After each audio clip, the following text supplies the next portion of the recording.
UFC Fight Night Almeida versus Lewis takes place this weekend, and I'm here to give you my full card predictions and betting breakdown. Starting off the early prelims, we have Marc Diakiese versus Fernandes. In this matchup, I will be taking Marc Diakiese by decision, and I will let you guys know that I wasn't able to watch as much film on Fernandes as I would have liked to, but what I was able to do is find 2 fights on YouTube. I don't have Fight Pass, so I couldn't watch the rest, and then I watched the highlights, and I also went to other MMA YouTubers, saw their predictions on this fight, and I'm not copying their predictions, as a lot of them did pick Fernandes, to be fair. I just took away what they said about Fernandes' fight style. A lot of them are saying, look, he's very dangerous in round 1. His cardio is not fantastic. As we have seen in his last 5 fights, he has 4 wins, and the one that went to decision, he lost because he ended up gassing out. That was to Luan Sardina. I'm not entirely sure if I got that correctly, but look, he doesn't have the greatest gas tank, and he's got very powerful hands. Great submission, super dangerous in round 1, early round 2, but he's going to start to fade late round 2.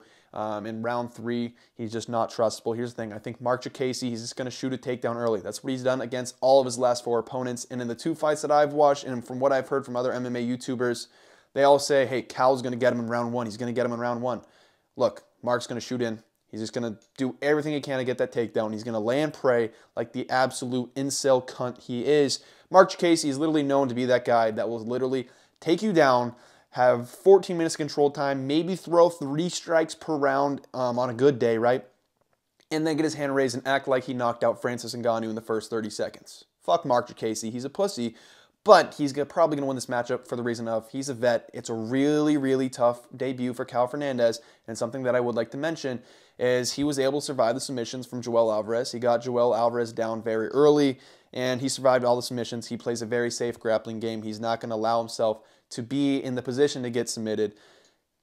It's just hard for me to see Fernandes having more success than Joel Alvarez did. In all fairness, though, Joel Alvarez did win the fight, but I'm talking as if he didn't because it was a very weird ending to the fight. Joel Alvarez found his way back up to his feet, partially because Joel Alvarez has better cardio than Fernandes, but also because of that weird head clash scenario where Marc Diakiese was looking at the ref saying, hey, I got hit in the head. Let's stop this fight. Give me some time. And then Joel Alvarez was just like, the ref says no, so I'm going to go in and swing. And then he clipped Marc Diakiese, which likely wouldn't have happened, especially in the way that it happened. And I do view Joel Alvarez as probably a harder stylistic matchup. Not stylistic, but a harder matchup frame-wise for Marc Diakiese on the feet than a Fernandes. And I think this fight has to happen on the feet. It has to be a knockout or a knockdown from Fernandes, something to really hurt Marc Diakiese on the feet in order for him to find this finish. And it has to be early. Marc Diakiese has good cardio. He's got good wrestling. Fernandes, not the greatest wrestling defense, finds himself in bottom a lot, especially from all the tape that I've seen and from what I've heard from other people. I can't bank on a first-round finish from a guy on his debut. We're going with Marc Diakiese by decision here. Moving on to the next fight of the card, we have Montserrat Conejo Ruiz versus Eduarda Moura. I don't know why I read her middle name, sorry. I'm going to be going with Eduardo Moura by round 2 submission. Look, Montserrat Ruiz has been taken down before. I think Eduarda Moura gets us down to the ground, and she's going to control round 1. Round 2 is going to come around. She's going to be laying on ground and pound shots, and Ruiz probably gives up her neck, maybe a KO. This could go to the decision as well. I see Moura winning in any of the 3 ways. I'm just picking submission round 2 because that's what I'm feeling. When it comes to the method, not super confident, but I do have confidence that she'll get this one done. Ruiz could just somehow get this up to the feet. Moura might just be ass in a regional scene, and Contender Series performance was just completely fluke against bad opponents. But I'm pretty confident in Moura here. I wouldn't lay anything on the minus 500 money line.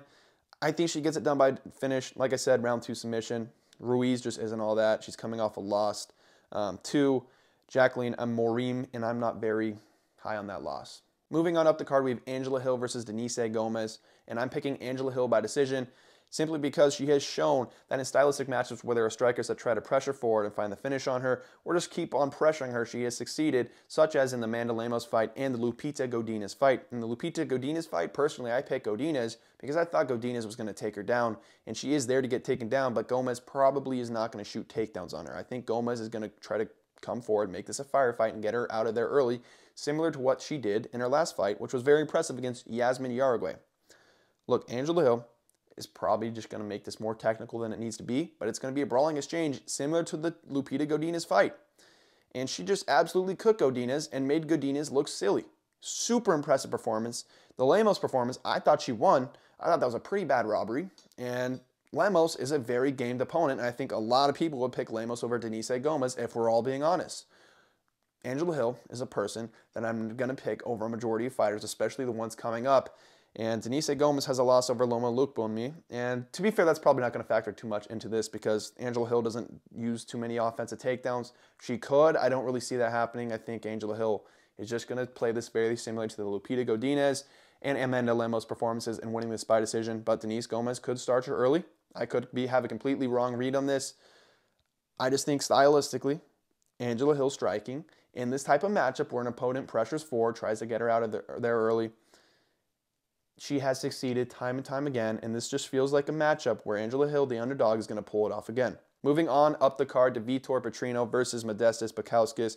I'm taking Vitor Petrino, and I'm going by round 1 knockout, but I'm not very confident in the round or the method either. Just my logic is Vitor Petrino is the freshest and most dangerous in round 1. And then round 2, he slightly starts to fade, and round 3 as well. He doesn't completely drop off as bad as we've seen some fighters in the past, but his cardio isn't super fresh in round 3. I think he's the most dangerous in round 1, and the most likely method for him to win is knockout in round 1 because Bukauskas is very hittable. But Bukauskas is very low volume. He doesn't really mind dropping the first round or so, which is why it's so weird to predict. Bukauskas keeps coming up on top. He's on a 4-fight win streak, 2 of them in the UFC. One of them against Tyson Pedro and the other one against Zach Pauga. The Tyson Pedro fight is one of those where everyone's like, well, he beat Tyson Pedro, but Tyson Pedro is really good because Tyson Pedro finishes everyone in the first round. Yeah, but Tyson Pedro's kind of towards the bottom of the division because if it goes past that first round, Tyson Pedro is a can. And round 1, he's pretty solid. He's very dangerous. But Bukauskas is a guy that can survive these first rounds, which is why I'm like, well, fuck. Petrino doesn't catch him in round 1. Round 2, Petrino's not going to be as fresh as he was in round 1. Bukauskas can come out and get round 2 and round 3. That's why it's so hard for me to predict. But Bukauskas is hittable. And I think Petrino is better than Modestas. Tyson Pedro.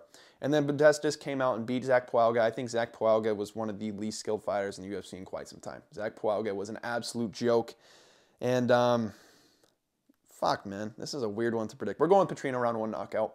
It could happen round 2. It could even happen in round 3. It could be a submission. It could be by decision because he wins the first 2 rounds. I will say round 3 is more than likely going to be a Modestas round.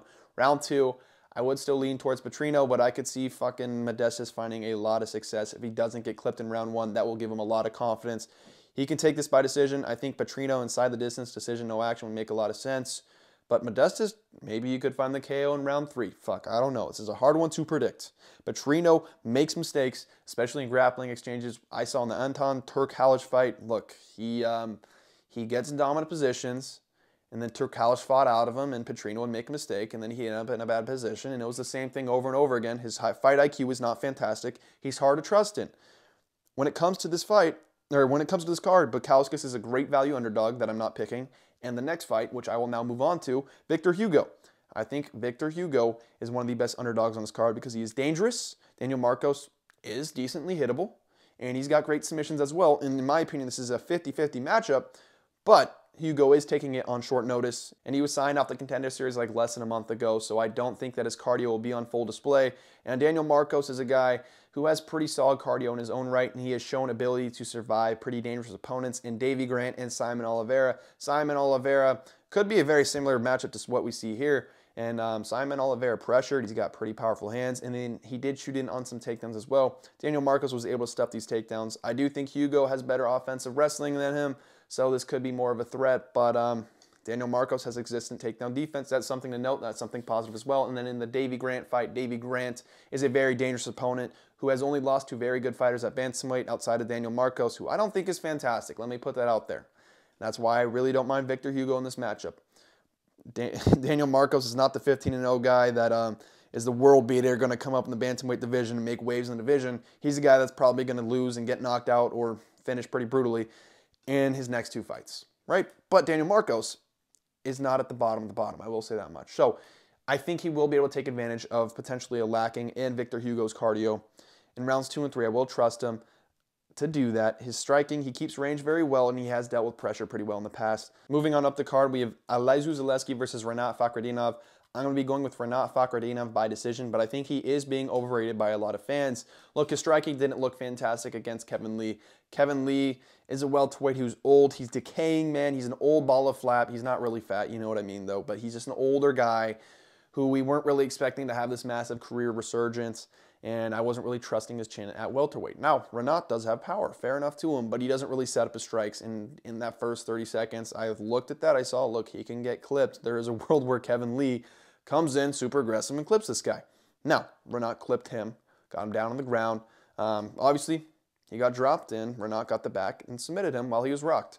Great for Rinat, fantastic performance. I'm not taking anything away from him with that, but I'm just saying when it comes to the top 10 opponents, like a Jeff Neal who can stuff all of his takedowns, and it's on the feet, I see a Jeff Neal potentially knocking him out. But super athletic wrestler, fantastic top game, not very good with the submissions, not fantastic with the ground and pound, but he'll secure the decision win, and he's a guy you can trust moving forward. Against Elizeu Zaleski.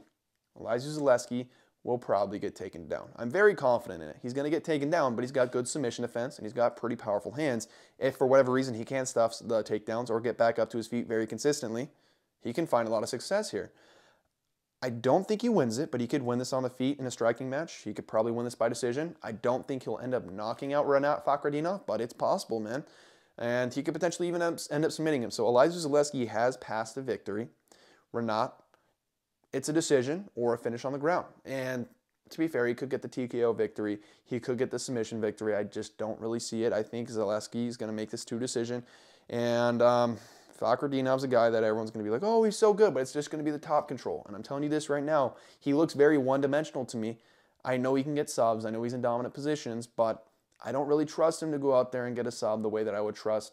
I'm not even going to name a jiu-jitsu nerd, but I'm going to name a guy like a Shavkat Rakhmonov, a guy like a Khamzat Chimaev, a guy like Islam Makhachev, and these comparisons probably aren't super fair to him. I'm just saying you can't look at Rinat Fakhretdinov as this next massive up-and-coming prospect when there's so much about his game that is unproven.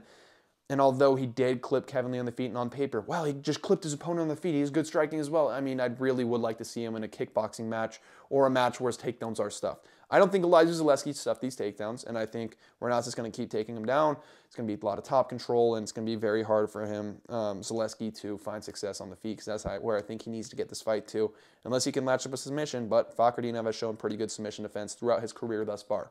Moving on up the card, too, Elves Brener versus Kaynan Kruschewsky. I'm going to be calling him Double K because I cannot pronounce his name, and I don't feel like it. Elves is a guy who's a dog. He's got power in the hands, but he is very hittable, and he was originally taking on Esteban Ribovic, but Double K is now the short notice replacement. I might have gone with Esteban, man. Esteban had a lot of power, and Elves is hittable, and he could put him away. Double K is a guy who has power, and he can put Elves away as well. But the thing about Double K is his striking is a little bit more sloppy, and his chin is there to be hit. He was actually tagged on the Contender Series, and I don't really trust his offensive wrestling if he does put Elves in a bad position. I think Elves has good enough submission defense to survive through that. I think in rounds 2 and rounds 3, Elves will really start to put the pressure on Double K. I think Double K could get round 1. I could see round 1 going either way. I could see, like I say, if Double K wins this, it's going to be a first-round finish. Elves is going to have the advantage in rounds 2 and rounds 3. I'm going to officially go with the Brener round 3 knockout by the time Double K starts to gas. And as we have seen, Double K, 5 fights ago, he went to decision. The only fight that went to decision in his last 5 fights, it went to a draw simply because he started to gas out. So with that being said, Elves Brener is the pick. Moving on up the card, we have Ismael Bonfim versus Vinc Pichel. Let me say this about Ismael Bonfim. He's not ass, but he's not fantastic. He was super underrated after the Terrence McKinney knockout, and here's the reason why. Because Terrence McKinney is one of the most overrated fighters on the entire roster. Stop saying he has all this much potential. His striking style is horrible for these top-level opponents. He's going to gas himself out. Any opponent that survives him will cook him, right? And his cardio is horrible. He's super athletic, super explosive in round 1. That's why he dominates all these cans. But newsflash, ladies and gentlemen, just because you dominate cans and have the style to knock them out and finish them in round 1, such as another guy we were talking about earlier, Tyson Pedro, does not mean you are the next up-and-coming prospect, the world beater, the guy that's just going to make waves in the lightweight division. Look, Terrence McKinney, as we all know, he's dangerous in round 1. And what was impressive about Ismael's performance is he did it so early. But he set up feints, he set up his strikes a little bit, in my opinion. He's probably best on the feet here. Yeah, I probably will say he's best on the feet here because Vinc Pichel does have solid submissions. He's got good submission defense, and I think this fight probably will be a mixed martial arts matchup. But Ismael Bonfim, we'll see Vinc Pichel probably get back up to his feet, or that he's not having much success once he takes down Vinc Pichel. And then he'll win rounds 1, 2, and 3 on the feet, because on the feet against a striker that's not super powerful, this is where he'll excel. I think he'll get this done by decision. Moving on up the card, we have Armen Petrosian versus Rodolfo Vieira. I'm going to be going with Rodolfo Vieira by decision, which is not going to be the most common method of victory if you're picking Rodolfo Vieira, because you're probably picking him by submission. What I expect here, Armen Petrosian, he was taking down a fuck ton against Kauê, who's, I guess, the next fight on this card, but he was taking down a fuck ton by him, and he was controlled for a large part of that fight. And I think Rodolfo Vieira, he's a guy that's going to run forward, do everything he can to get the takedown, and then he's going to try to submit you, and I think he absolutely can.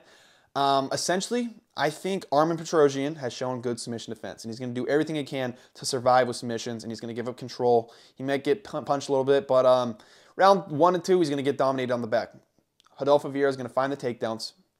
He's going to find the good positions. He's going to control Armen Petrosian on the ground, and Armen Petrosian essentially is going to drop the first 2 rounds, but then round 3 is going to come around. Rodolfo Vieira is going to gas, as we all know him to do, and Petrosian is going to have a very strong round 3. It's not going to be 10-8. It's not going to be a finish, but I think Rodolfo Vieira is going to do enough to hold on to a 29-28 decision victory, and he could absolutely get the submissions in round 1 or 2 as well. I just do expect him to find these takedowns against Armen Petrosian, and Armen Petrosian is not really the guy to find the knockout, so that's why in round 3 I don't really trust a round 3 knockout of Armen Petrosian, because although Rodolfo Vieira does gas very bad in round 3, a guy like Chris Curtis, who is very dangerous and has found a lot of success a little bit later in his fights, like round 2, round 3, was not able to get Rodolfo Vieira out of there in round 3. So I don't expect Armen Petrosian KO, and I do trust Rodolfo Vieira in the first and second rounds of this matchup. So Rodolfo Vieira, decision. Could be submission rounds 1 or 2 as well, like I said. Moving on up the card, we have Kauê versus Abus Magomedov.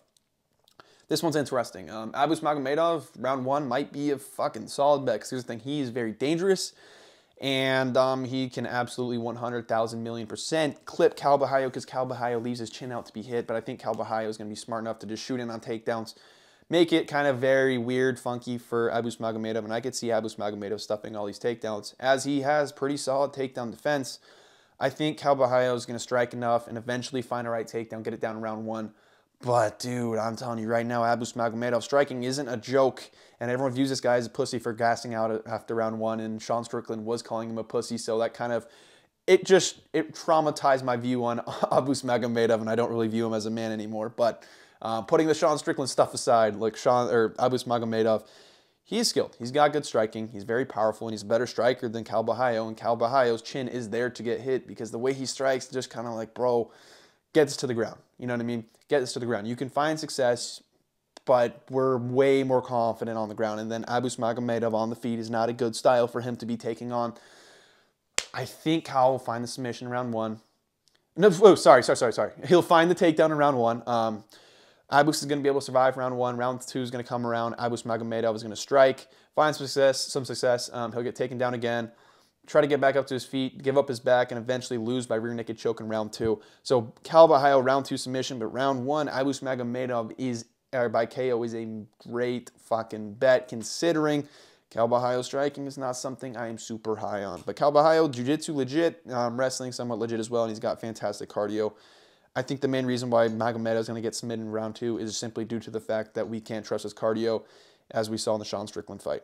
Moving on up the card, we have Rodrigo Nascimento versus Don'Tale Mayes. I'm taking Nascimento by decision simply because he has looked less sloppy than Don'Tale Mayes throughout his career. I'm not going to be calling either one of these guys impressive, because that's just not a word that you use to describe this level of skill in the UFC, right? The bottom feeder of heavyweights are just the biggest jokes in the world. But with all due respect, I will say Rodrigo Nascimento does have wins over Ilir Latifi and Tanner Boser, who I will say are serviceable heavyweights, who have looked somewhat skillful, right? He does have a loss to Chris Daukaus, which just does show you that Chris Daukaus looked like a world beater at one point in the heavyweight division. He was a ranked fighter. He literally earned his place in the rankings of the heavyweight division, and as soon as he reaches the top of the heavyweight division, which isn't bad, right? The top of the heavyweight division is actually very interesting. I will say that much. Obviously, Jailton Almeida coming later on this fight, Cyril Gane, all those guys. They are skilled. I have a lot of respect for them, but on the come up, it's probably the easiest first 2 to 3 fights you're going to get in any single division in the entire UFC. But where was I going with this? Sorry.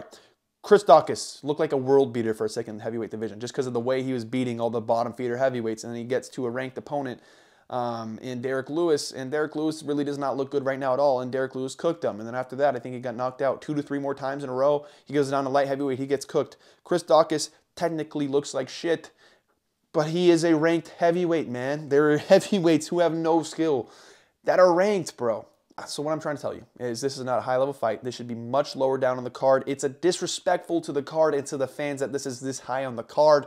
But whatever, I guess you get your shit break. You can go pick up some food, come back for the next fight on the card, which is Gabriel Bonfim versus Nicholas Dalby. We're going to be going with Gabriel Bonfim in this matchup, and I'm going to be going by first-round submission, but I'm not super confident on the method or the round, simply because he can knock him out, he can win this by decision, and he doesn't have horrible cardio, so it can get done in rounds 2 or rounds 3, but in the past, we have seen him come out. He's now in Sao Paulo with his home crowd. He might try to go out there and put a massive statement on it, so I think he'll go out there wild swing, potentially clip Dalby. I could also see him shooting the takedown on Dalby, trying to look for the submission early. Dalby is a guy who has very good cardio, and I think that's his only true advantage in this matchup is his cardio, right? I could see Dalby taking this to round 3 and finding some success, but I don't think Bonfim would really get finished. He's the better of the Bonfim brothers, in my opinion, and in a lot of people's opinions as well. In his last 5 fights, he has 4 wins by submissions and 1 by, knockout. Fuck, man. I cannot talk right now. But Gabriel Bonfim, he goes out there swinging. He always looks for the finish early. I think even if he clips Dalby, I could see him taking him down and looking for the submission. He probably will find a dominant position here and find the submission in round 1, but I'm not that confident to where I'd say put your money on round 1. I think a finish is a very realistic expectation for Bonfim here, but Dalby is a tough opponent. And he does have good cardio, like I said. So there could be some problems in round 3, but I think Gabriel Bonfim pretty much has this one packed up. But Dalby did look good against Salikov. When I say good, like he presented problems for Salikov, and he presents problems for fighter with his pace and his pressure. He's a very funky kind of style. But while Dalby does do all that, Bonfim is clearly the better fighter in almost every single asset of fucking fighting. So Gabriel Bonfim, round 1 submission is a pick. Like I said, not confident in the method or the round. Moving on up the card, we have Jailton Almeida versus Derek Lewis. And I'm going to be taking Jailton Almeida by round 1 submission. The only other thing you can really predict here is Jailton Almeida by round 1 KO. Look, this main event isn't really all that much fun. It will be fun for 10-15 seconds, and it'll be fun to see Jailton Almeida get another submission, add another highlight to his highlight reel. But the thing is, man, we learned nothing from this matchup. If Jailton Almeida doesn't go out there and finish him in the first round, that's just, it ruins the hype for him, man. All it can do is ruin the hype of Jailton Almeida, or you make it remain the same. He doesn't really gain anything from this outside of money. So, yeah, I hope Jailton Almeida wins this just so the heavyweight division can remain interesting. The only way Derek Lewis wins this fight is by rushing at him like Francis Ngannou did to Jairzinho Rozenstruik, or timing an uppercut similar to how he did against Curtis Blaydes in their fight. I really wish this was a Curtis Blaydes fight, because Curtis Blaydes would have been a very interesting matchup. Curtis Blaydes is bigger, he's a decent wrestler, and he could have probably stuffed the takedowns, in my opinion, from Jailton Almeida and knocked him out on the feet. That's what I would have predicted, but I wasn't super confident about that. And here's the thing about these heavyweights is you literally never know anything until they reach like the top 5, until they fight like a genuine, decent opponent. And then there's guys like Alexander Volkov against the right striker. I guess you can learn something from him, but until you fight the top 5 of the heavyweights, the Curtis Blaydes, the Tom Aspinalls, the Sergey Pavloviches, not Francis Ngannou because it's gone, but John Jones, Stipe Miocic, until you fight them, man, we don't know anything about these up-and-coming prospects. We saw that with Diakiese even. And you can argue with the strikers. You can throw in a Derek Lewis or a Tai Tuivasa, an Alexander Volkov, but for a grappler, man, especially, you won't learn anything until you have them fight the top 5 opponents. So, yeah, this matchup kind of sucks in my opinion.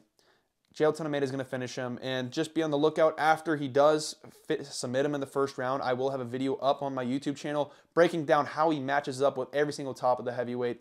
And yeah, I am looking forward to this card, and it probably will be somewhat fun to see Jailton Almeida dominate Derek Lewis. Yeah, that's all I got for you guys. Thank you guys for tuning in. Make sure to like and subscribe, and have a good one. I'm out. Peace.